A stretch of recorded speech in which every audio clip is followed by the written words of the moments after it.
Hello बच्चों, कैसे हो आप सभी। उम्मीद करते हैं कि आप सभी अच्छे होंगे। बच्चों, आज हम सुनेंगे विक्रम बेताल की कहानी राजकुमारी किसको मिलनी चाहिए। चंपापुर नाम का एक नगर था जिसमें चंपकेश्वर नाम का राजा राज करता था। उसके सुलोचना नाम की रानी थी और त्रिभुवन सुंदरी नाम की लड़की। राजकुमारी यथा नाम तथा गुण थी। जब वह बड़ी हुई तो उसका रूप और निखर गया। राजा और रानी को उसके विवाह की चिंता हुई। चारों ओर इसकी खबर फैल गई। बहुत से राजाओं ने अपनी अपनी तस्वीरें बनवाकर भेजी, पर राजकुमारी ने किसी को भी पसंद न किया। राजा ने कहा, बेटी कहो तो स्वयंवर करूं, लेकिन वह राजी नहीं हुई।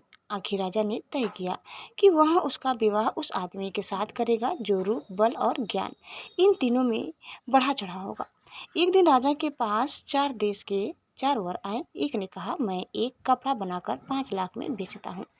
1 लाख देवता को चढ़ाता हूँ, 1 लाख अपने अंग लगाता हूँ, 1 लाख स्त्री के लिए रखता हूँ, 1 लाख से अपने खाने पीने का खर्च चलाता हूँ। इस विद्या को और कोई नहीं जानता। दूसरा बोला, मैं जल थल के पशुओं की भाषा जानता हूँ। तीसरे ने कहा, मैं इतना शास्त्र पढ़ा हूँ कि मेरा कोई मुकाबला नहीं कर सकता। चौथे ने कहा, मैं शब्द वेदी तीर चलाना जानता हूँ।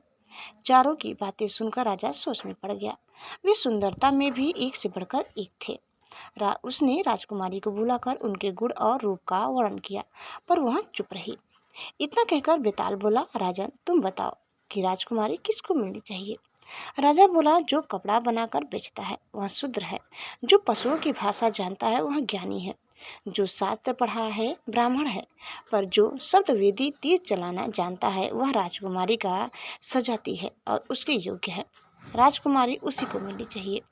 राजा के इतना कहते ही बेताल गायब हो गया। राजा बेचारा वापस लौटा और उसे लेकर चला तो उसने 10वीं कहानी सुनाई। दोस्तों, इस प्रकार यही कहानी समाप्त करते हैं। आगे की कहानी आप दूसरे वीडियो में ज़रूर सुनिएगा। उम्मीद करते हैं कि आपको हमारी आज की यह कहानी ज़रूर पसंद आई होगी। कैसे लगी कमेंट करके बताइए। चैनल में नया है तो प्लीज़ लाइक, शेयर और सब्सक्राइब करना न भूलें। धन्यवाद। Bye bye.